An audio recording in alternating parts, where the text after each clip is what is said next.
لاہور سے بھی تعلیم حاصل کی اور جماعت اسلامی میں انہوں نے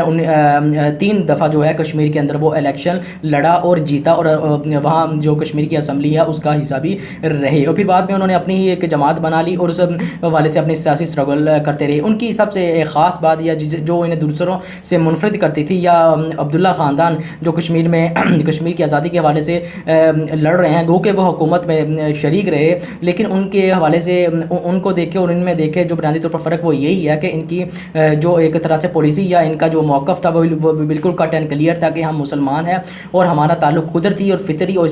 اسلام اور محبت کے لحاظ سے پاکستان سے جڑتا ہے، اس لیے کشمیر جو ہے بنیادی طور پر کسی بھی لحاظ سے وہ پاکستان کا حصہ ہی ہوگا۔ بنیادی طور پر جو اس حوالے سے الگ سے تجاویز دی جاتی ہیں اس حوالے سے جو ہے انہوں نے مکمل جو وہ انکار کرتے تھے، اس کا کیٹاگوریکلی اپنے جو موقف کو وہ ایک طرح سے ڈٹ کر جو اس کا اپنے موقف کا جو ہے ایک طرح سے وہ سامنا جسے ہم کہہ سکتے ہیں، یا اپنے موقف پر وہ قائم رہتے تھے۔ تو بنیادی طور پر جو سید علی شاہ گیلانی کی اسٹرگل ہے وہ تقریباً ہم دیکھو تو 60 سال یا 6 دہائیوں پر محیط ہے، اور سید علی گیلانی جو بنیادی طور پر امریکہ نے ان کو علاج کی غرض سے بھی آنے سے منع کر دیا تھا، اور بنیادی طور پر انہیں جو بنیادی طور پر تشدد پسند شخص کہا تھا کشمیر کی آزادی کی تحریک کے حوالے سے، تو اس سے امریکہ کی جو اس حوالے سے ایک ملک کے اندر جو ایک آزادی کی قوم لڑ رہے ہیں ان کے لیڈر کے ساتھ اس طرح کا رویہ جو ہے وہ بھی اظہار ہوتا ہے، اور اس حوالے سے اگر بات کریں تو انہیں ISI اور پاکستانی گورنمنٹ کا ہمیشہ سے ہی ایجنٹ کہا گیا انڈین گورنمنٹ کی طرف سے۔ تو یہ کچھ ایسے پوائنٹس ہیں جن کو آپ ذہن میں رکھ سکتے ہیں اور اندازہ لگا سکتے ہیں کہ ان کی حیثیت دوسرے یورپی ممالک یا مغرب میں اور یا انڈین حکومت کی نظر میں کیا تھی۔ تو اس حوالے سے آپ جانتے ہیں کہ جتنی مخالفت ہوگی کشمیر میں درحقیقت تو مسلمانوں کا اتنا ہی ایک طرح سے مسلمانوں کے حقوق کا جو محافظ ہوگا۔ تو یہی معاملہ سید علی گیلانی کے ساتھ بھی رہا۔ اس سے آگے چلے تو بنیادی طور پر ہم بات کر لیتے ہیں شاہ محمود قریشی جو ہمارے فورن منسٹر ہیں، انہوں نے انٹرویو دیا اس حوالے سے، کیونکہ آپ جانتے ہیں کہ بنیادی طور پر پاکستان کا موقف یہی رہا کہ جو بین الاقوامی حکومتیں ہیں یا جو یورپ ہے بنیادی طور پر انہیں چاہیے کہ افغانستان کے اندر انویسٹمنٹ کرے، وہ معاشی لحاظ سے افغان حکومت کو، طالبان کی حکومت کو ایک طرح سے جتنے بھی اس خطے میں فریقین ہیں ان کی حکومت جو کہ اب متحدہ حکومت جو قائم ہونے جا رہی ہے وہ بنیادی طور پر انہیں سپورٹ کریں مالی لحاظ سے، اور افغانستان کے اندر اس کو اس خطے کو جو ایک طرح سے انتشار کا باعث نہ بنائے کہ خطے میں جو مجموعی طور پر ماضی میں صورتحال بنی وہی دوبارہ بنتی رہی۔ اس وجہ سے شاہ محمود قریشی نے ایک طرح سے انٹرویو دیا، وہ بنیادی طور پر انہوں نے کہا ہے کہ افغانستان کے لوگوں کو تنہا چھوڑنے کی غلطی نہ دہرانے پر زور دیا، اور کہا کہ ایسا کرنے اور طالبان کے ساتھ لا تعلقی کے نتیجے میں بین الاقوامی دہشت گرد تنظیمیں افغانستان میں اپنی جگہ جو ہے بنا لیں گی، اور بین الاقوامی برادری کو اپنے اختیارات پر غور کرنا ہوگا۔ افغانستان کو تنہا چھوڑنا خطرناک آپشن ہوگا، یہ آپشن دراصل افغان عوام کو چھوڑنے کا باعث ہوگا۔ 1990 کی دہائی میں اسی غلطی کا مرتکب ہوئی تھی، یعنی یورپین یونین یا یورپی ممالک اور عالمی برادری پر زور دیا کہ وہ ایسا کرنے پر کوئی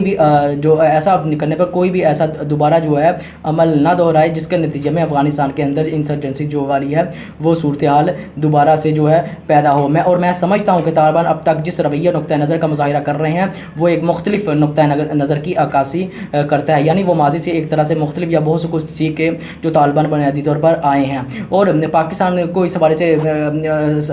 اینکر نے سوال کیا کہ پاکستان در حقیقت ڈبل گیم کھیل رہا ہے، امریکہ کے ساتھ بھی اور افغان حکومت کے ساتھ بھی، اور پھر طالبان کے ساتھ طالبان کو سپورٹ بھی کر رہا تھا۔ تو اس پر شاہ محمود قریشی نے کہا کہ ایسا معاملہ کچھ بھی نہیں ہے۔ شاہ محمود قریشی نے جواب دیا پاکستان نے افغانستان پر عالمی برادری کے ساتھ مخلصانہ تعاون کیا، پاکستان مخلصانہ طور پر افغانستان میں امن چاہتا تھا، کیا پاکستان نے بھی طالبان کی حمایت کی ہے؟ اس سوال کے جواب میں وزیر خارجہ نے کہا امریکی انخلاء سے قبل افغان سیاسی قیادت اور طالبان کے درمیان دوحہ میں مذاکرات جاری تھے، اور انہوں نے دعویٰ کیا افغانستان 40 سے 45% علاقہ امریکی انخلاء سے قبل ہی طالبان کے کنٹرول میں تھا۔ تو آپ اس والے سے کس طرح کے دعویٰ کر سکتے ہیں کہ پاکستان نے طالبان کی مدد کی، حالانکہ امریکہ کی موجودگی میں پاکستان جو طالبان ہیں وہ بنیادی طور پر 40 سے 45% علاقے پر قبضہ کر چکے ہیں۔ تو آپ کو ویوز یاد ہوگا بسرحدی علاقوں پر طالبان نے سب سے پہلے قبضہ کر لیا، تو امریکہ یہاں پر ہی موجود تھا، اور گو کہ 31 اگست تک جب امریکہ بنیادی طور پر امریکہ کی کسی نہ کسی لحاظ سے افغانستان کے اندر پریزنس موجود بھی رہی ہے، تب بھی بنیادی طور پر طالبان ہے ان کا قبضہ افغانستان میں مکمل طور پر ہو چکا تھا امریکہ کی موجودگی میں۔ یہ انٹرویو تو ہم نے بیان کر دیا، لیکن ابھی کچھ ہی لمحوں پہلے جو جو ڈومینک رو برطانیہ کے وزیر خارجہ ہیں، میں اس حوالے سے آپ کو کلیئر کر دوں کہ بہت سے وزرائے خارجہ جو ان کی ایک طرح سے بات چیت ہو رہی ہے،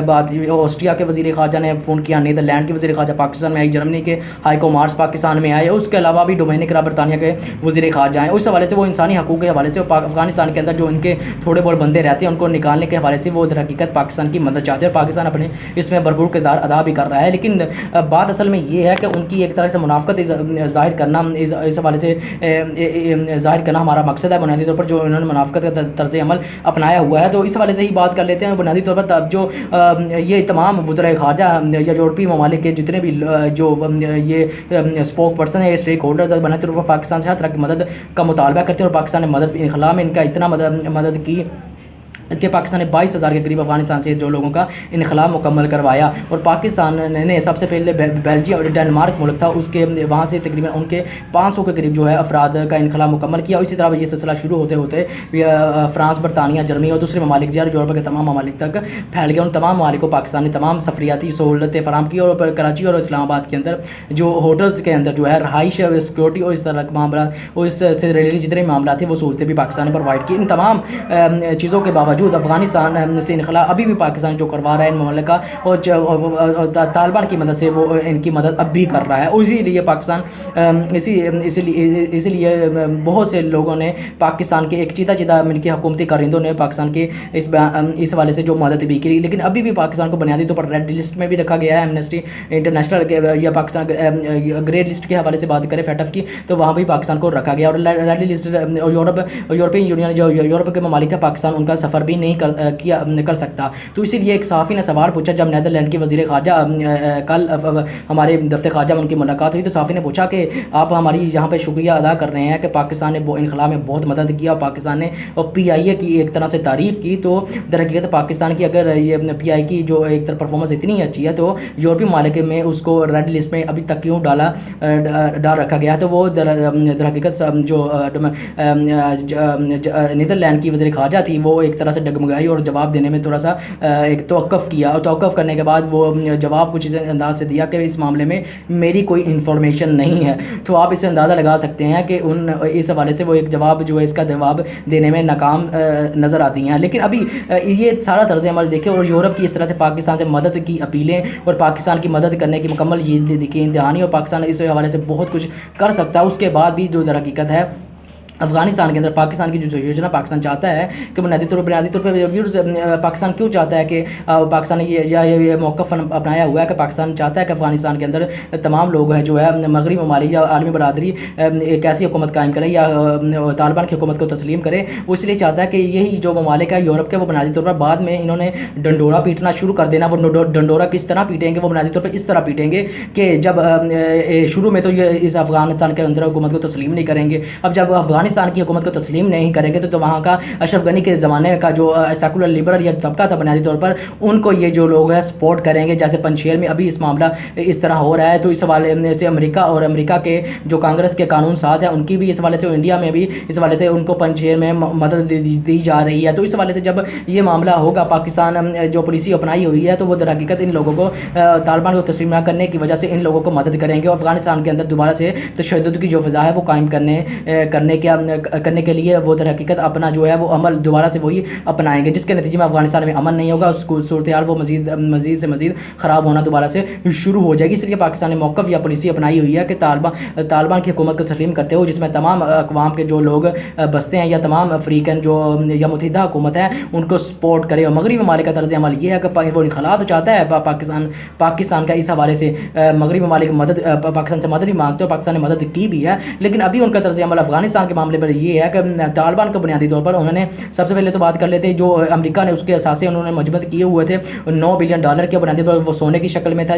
پیسوں کی شکل میں تھے یا سرمایہ کاری کی شکل میں امریکہ کے بینکوں میں موجود تھے، اس کو منجمد کیا ہوا ہے اور اس کو انخلا کرنے سے انصاف انکار کر دیا ہے۔ یہ آج کیا ہے ان کی وزارت اسٹیٹ بینک کا ایک طرح سے بیان ہے، اسٹیٹ بینک کہہ رہا ہوں، ان کا اسٹیٹ ڈپارٹمنٹ کا ایک بیان ہے، وہ کہتے ہیں کہ بنیادی طور پر ہم ان چیزوں کو فریز ہی رکھیں کہ ان کو ریلیز نہیں کریں۔ تو اس حوالے سے رشیا کے وزیر خارجہ